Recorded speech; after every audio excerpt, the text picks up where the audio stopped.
UCLA's top recruit of the 25 class is not playing his senior year. What does that mean for the UCLA future?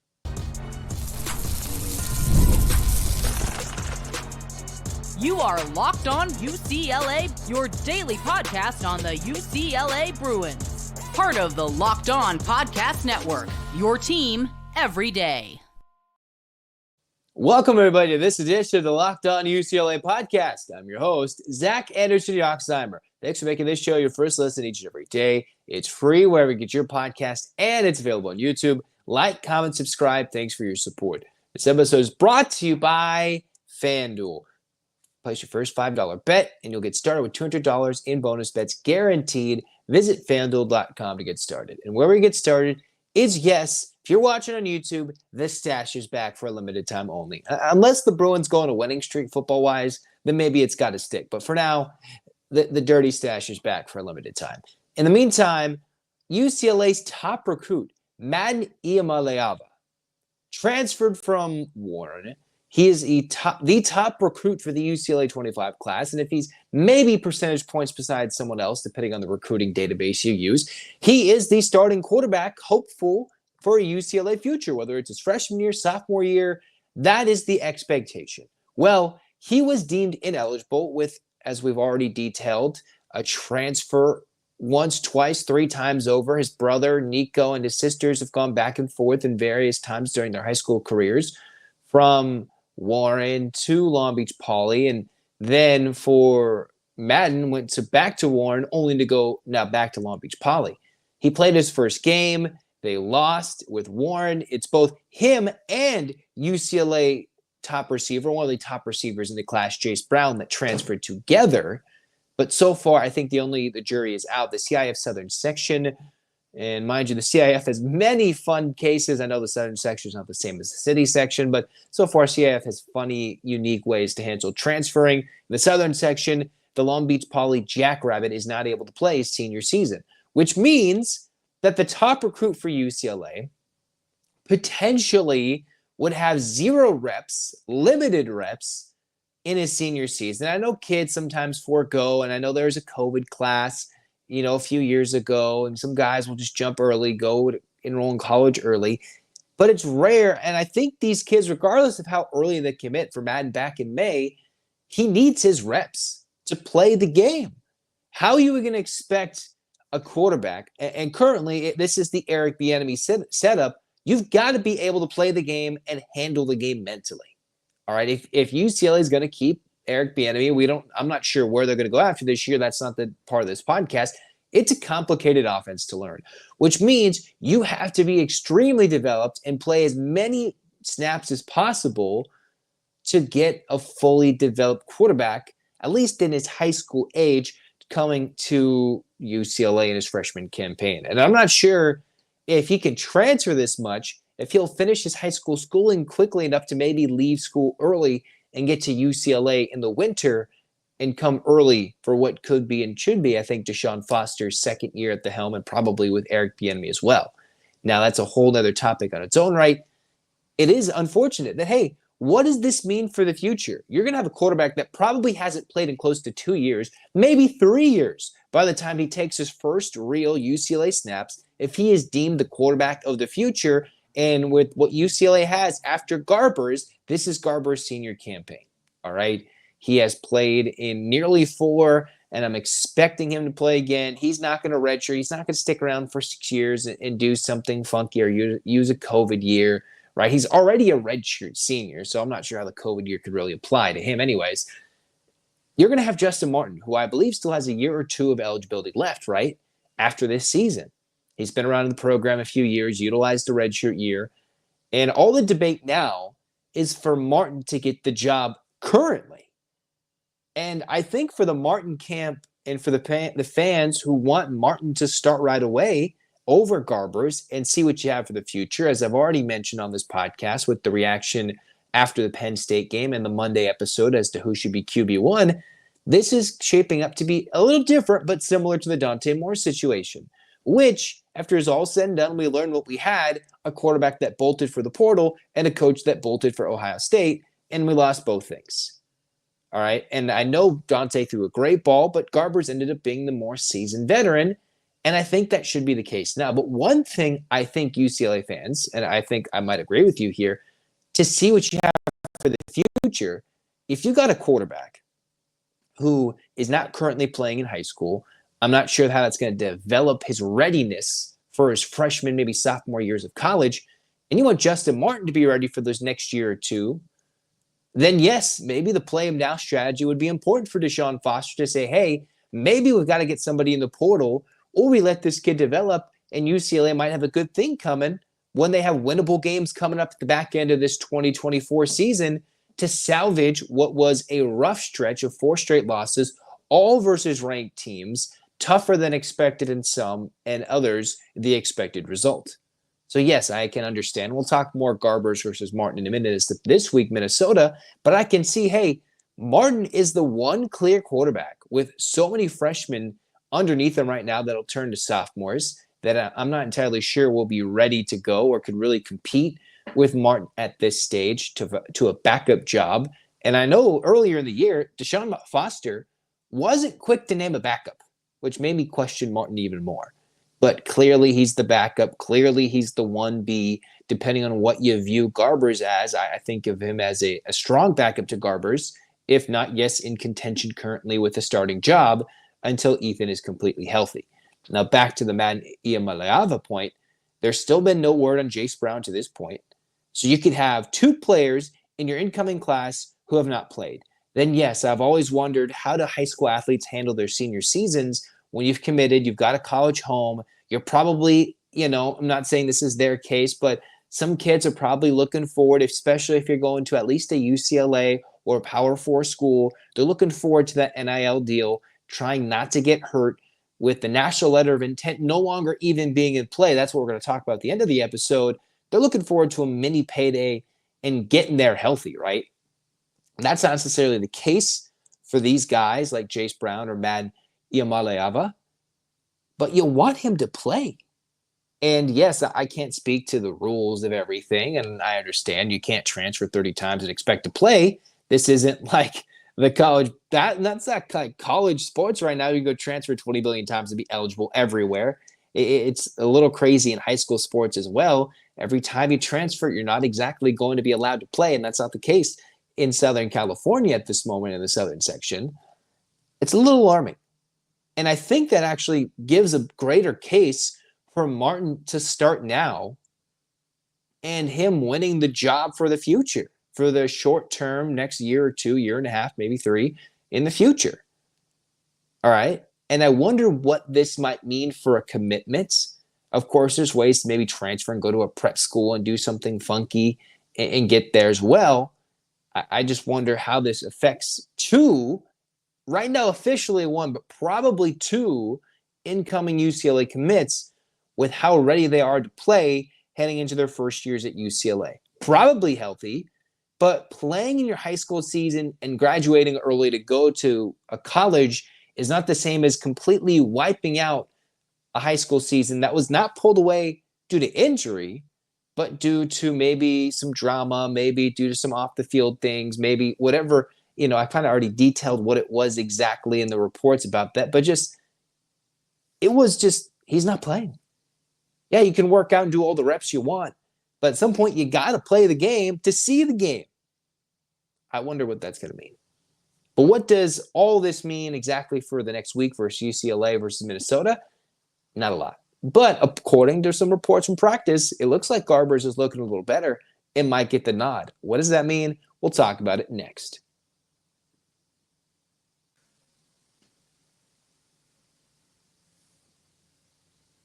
Hey, NFL fans, you can start this season with a big return on America's #1 sports book. So when you get in the middle of the game, you can check out the latest stats, you get that hunch, view live play-by-play, and so much more on the same page where you place your live bets. You're going to want to get started with $200 in bonus bets guaranteed when you place your first $5 bet on FanDuel. All you got to do is go to FanDuel.com again, place your first $5 bet, and you'll get $200 in bonus bets guaranteed. Heck, the moment UCLA is flirting between being a touchdown underdog, 6 to the 7 to 8 points, right? It could fluctuate by the time game time actually happens.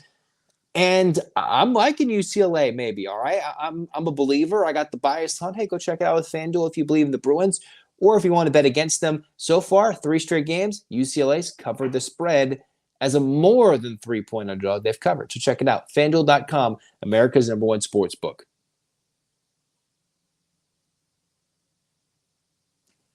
All right, here we go. Second segment of the Locked On UCLA podcast. What are we talking about? Garbers versus Martin. All right, I've already detailed this a little bit. I've already gone over some numbers. But again, it's going to come up to the coaches and who they think is the captain, the leader, and can get the offense going the best. Well, reports out of practice show that Garbers may be moving a little bit better. Maybe practice availability has ramped up to this Wednesday, the October the 9th, the week of the Minnesota game, that Garbers, who is questionable but did not dress versus the Penn State Nittany Lions. Of course, a little different. They questionable, and then they won't tell you out. They'll release it that it's questionable. They don't have a bunch of NFL reporters who will then tell you out. It was just waiting till kickoff. Garbers wasn't dressed. Martin got the call, and that meant Garbers sat out. And he's clearly got limited mobility versus Martin, who's healthy. He's got the long strides. He could use different ways to get around a Penn State defensive front who was very solid, very strong, and a UCLA offensive line that's just repeatedly had poor play, poor pass protection in front of whoever's been starting at quarterback. Now, do the Bruins have a better shot with Garbers? Did a better shot with Martin? Last year, I will once again say, hey, I said, let's go with the youngster. And this is a similar opportunity. You can go with the youngster again. See what you got. Do you want to go with the portal? Do you think this kid's got something? He had impressive play, a high completion percentage with a super simplified offense, a much better running game, and holding possession in a slow, slug-it-out old-school football game, which is the type of games you're going to get to down the stretch against these Big Ten opponents, the Minnesotas, the Penn States, the Iowas later this year. It's going to come down to holding possession and converting those possessions, those 4th and 1s into points, and eventually a touchdown when you have it 1st and goal at the 10 right before the end of the first half happens, right? And that's not all on Martin, but that's just the type of games UCLA is going to be playing. Maybe you're at Nebraska, it's close late. They got a true freshman quarterback. Well, UCLA's got 2 older quarterbacks. Rutgers runs the ball. If UCLA, these games, I think, will be a little bit more low scoring. They're not going to be like LSU who could throw it. It won't be, like Oregon, who's super, super dynamic. Top 2 team in the Big Ten, might be the top dog. Indiana, who surprisingly can go pound for pound, physically throw the ball, has been putting up big points under Curt Cignetti. It's a little bit of a ramp back for what the opposing teams can do offensively. I mean, they could still probably put up 25 to 30 against the UCLA defense currently, but I'm not sure they're going to do it explosively, which means UCLA is going to be in these games for much longer. If they get stops, they move the ball, and like they did in the 4th quarter, hold the ball for 9 minutes, score a touchdown, as they did in the 1st quarter, move the ball, get to Penn State territory, but didn't convert. Again, earlier in the second half, go deep down the field into Penn State territory. They were down 2 touchdowns, decided to go for it on 4th, couldn't convert. UCLA, they've got to find the right man. And what it's looking like right now is that if Garbers is healthy, he's going to play.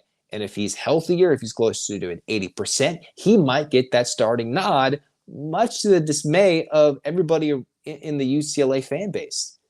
I'm not sure I disagree with Deshaun Foster's liking. I've already come out and said I would like Garbers to start. We've played this game last year, and I saw how it went. And this year, Garbers came out as the clear unquestioned leader, the clear unquestioned starter. And we saw once again where the offense went. It sputtered. Poor offensive line play, a complicated offense, some strong opponents, some stronger than we thought, a poor opening day performance, and all the question marks to Garbers. He threw 2 picks against Coastal Carolina and then led UCLA to a dominant butt kicking of USC. Got injured and UCLA got beaten down by a cow. Was injured and UCLA couldn't beat Arizona State, right? UCLA probably adds 2 more wins to their total and is battling for 10 wins and a better bowl game than the LA Bowl against a Boise State team who, with the same running back, now is a CFP contender. And that's who UCLA beat in the bowl last year. So let's not forget we got this team that's got some talent back. And yes, Boise State's changed coaches and they've done different things. They've elevated and they've had different players jump up. But they got the same running back, and all of a sudden they're a CFP team. And that's a team UCLA beat in the bowl game last year with this quarterback coming out the bench in the second half to score 3 touchdowns, be the LA Bowl MVP. We're trying to cast him aside again. Yes, Garbers has not made strong decisions. And no, Justyn Martin did not do anything wrong in that game on Saturday against Penn State. I'm just leaning right now to Garbers, and I want to see what he can do with a little bit of help. Maybe the same simplified approach from the offensive side of things for Eric Bieniemy, for Garbers. And hopefully, as the offensive line was worked around, right, you had Yoon starting, you had Carlin moved over to the right side of the offensive line. Prongos has been just pick your poison, eeny, meeny, miny, mo. That's where he starts today. And then the running game's working a little better. Cool.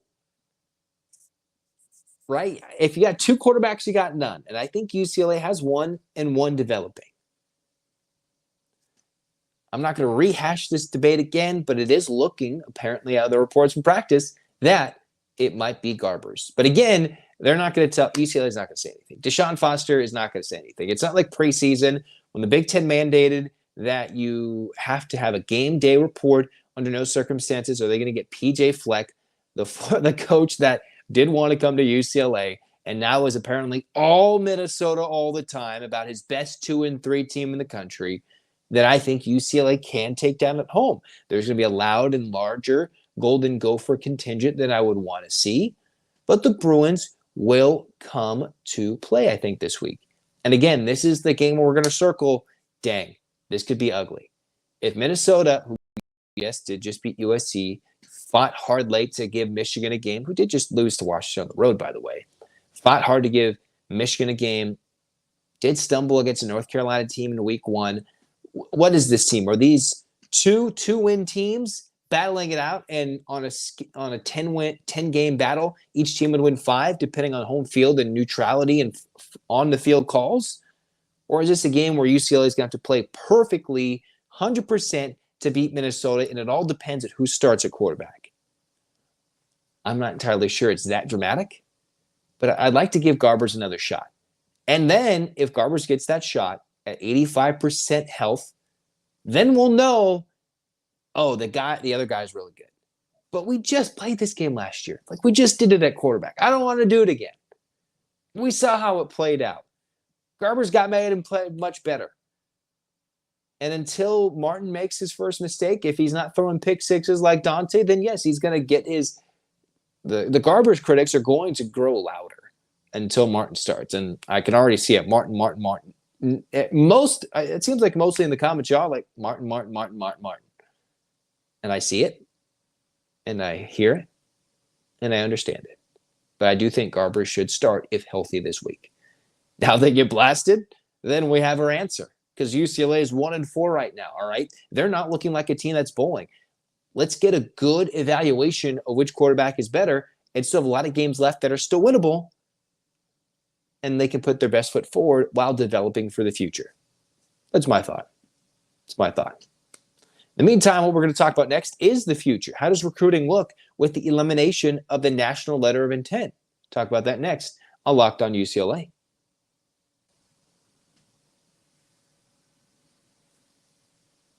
You're going to want to go to that UCLA-Minnesota game, right? I don't want to hear a bunch of Minnesotans come out and make a lot of noise in the Rose Bowl. Go to Game Time. Get your UCLA tickets. All you got to do is download an account and get the app, download the app, get an account, and you can get $20 off your first purchase. Terms apply by using the code Locked On College, LOCKEDONCOLLEGE, Locked On College. Go watch the UCLA Bruins take on the Minnesota Golden Gophers. All right?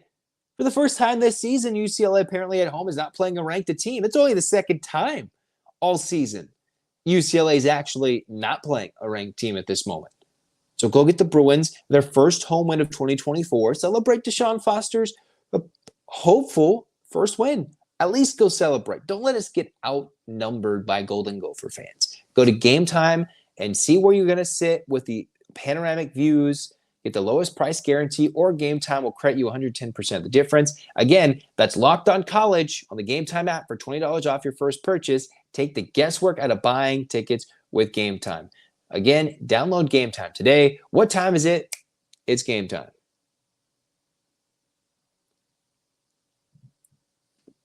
Cruising on into the last segment of Locked On UCLA today, and of course the big news out of NCAA, the college sporting world. I think what was coming sooner rather than later as we move and pave the path for paying players directly was to eliminate the national letter of intent of getting these players to sign and play at these schools. So what does that mean, right? That was a new thing as the NCAA approved.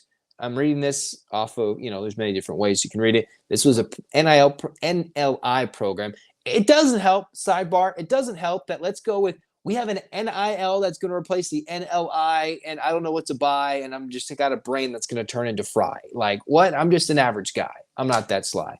All right. Oh, my.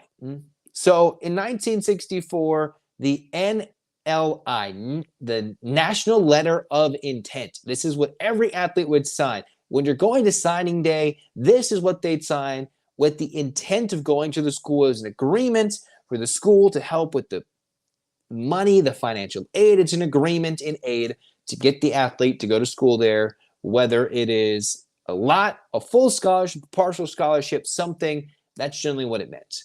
Now they're eliminating that. Now it's going to turn into what could be financial aid agreements. It's going to be different terms. It's going to be maybe direct payments. It's all going to look different. It's changing. Deshaun Foster even briefly commented during the practice or during his media availability on the October 9th day.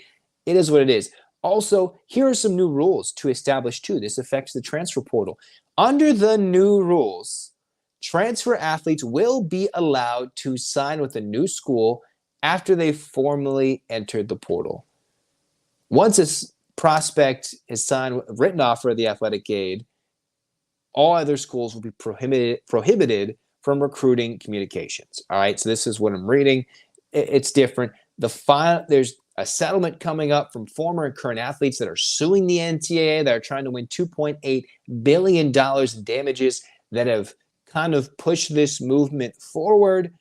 And now there's going to be different recruiting calendars. And heck, I think they just even shrunk the transfer portal window. Like, it shrunk after school. It shrunk in the winter. They're changing to when the window is for the NCAA tournament. It's apparently after the second round for college basketball. So after you get your second round Sweet 16 Elite 8 action, that's when the portal nonsense is going to happen. It'll be April Madness as opposed to March Madness for transfer portal days. Everything is going absolutely crazy. So this is, I think, what UCLA is going to have to deal with, right? Maybe it's just a little difference in terminology. It's a little difference in focus, how things are handled. You've already seen some athletes back out of school agreements with NIL deals failing, right? Not the same as NLI, but name, image, likeness deals. The Sluka kid in UNLV, the running back backing out. You saw Jaden Rashada, who, was thought to go to Florida at one time, then went to Arizona State and then left. So it's a whole new day and age that is unique, and it's a funny day and age to figure it out. And I think the one thing UCLA's got going for them, they don't have a coach who does not care about this stuff anymore. Chip Kelly went out the door. The CEO mentality of Deshaun Foster, as quiet as he might be, he cares. And as he also says, yes, he did recruiting and did all that, but he doesn't know anything like before. He knows this is what it is. It's changing. So it's not like people like myself who don't always like change, as weird as it is to be in the Big Ten, as weird as it is for all this sweeping reform going through college athletics. The amateur student athlete is changing day by day, but still student athlete hanging on by a fringe. Deshaun Foster is going out there and he's going to get his guys. Whether they're playing high school sports currently right now, I don't know, but the Bruins, they're doing their homework. They're trying to get these guys and adapt to the new age. And that's not something they're doing under the archaic ways of Chip Kelly. They just were not. And that's the bright spot in the 1-4 stretch for UCLA football right now, is that they're doing it. The other thing we hope for Mick Cronin when it comes to the portal, He ain't going to be looking to it after the second weekend. He's going to wait a couple weeks. He might be celebrating, I hope, this year, and might not look for a little bit. All right? So we hope that the delayed windows, the change in the national letter of intent to the name, image, likeness day and age, where you're going in, UCLA's got to decide, are we going all in? Are we going all in or are we not? What does it mean for us and our program? I don't know. That's what the Bruins have to decide. Are they going to sink further? Or are they going to soar and fly and become a big player? Or will the public school UC system, just foundation of the university, hold the UCLA back as a whole? It's done itself for football. Basketball is a bit smaller and easier to maintain, like Mick Cronin is the GM of his NIL, him barking at the lack of NIL funding. Well, the Bruins got it, and they have a team, I think, as I mentioned in an episode earlier, the most recent episode, is third weekend of the NCAA tournament good, right? Elite Eight, that's going to the Final Four, national championship contending good. Now, can they put the same emphasis and love towards football, or is that not going to, they're just not going to help Deshaun Foster and leave him out to dry? Even if he is or is not the right man, he's pushing things forward where they were going backward. I hope UCLA gets the change and can handle these new changes. The sweeping reform that's coming for the 24-25 years, the 25-26 years. Coming in real hot. Real hot. All right? Nuts. So get your hands up, Bruins fans. 8 clap time, maybe. It's a changing day and age, but the 8 clap don't change. Here we go. And 1, 2, 3, 4, 5, 6, 7, 8. UCLA. UCLA, fight, fight, fight. This has been Locked On UCLA. Zach signing off. Hit that download button, subscribe, support. Thanks for all your love. This is Zach signing off. Go Bruins.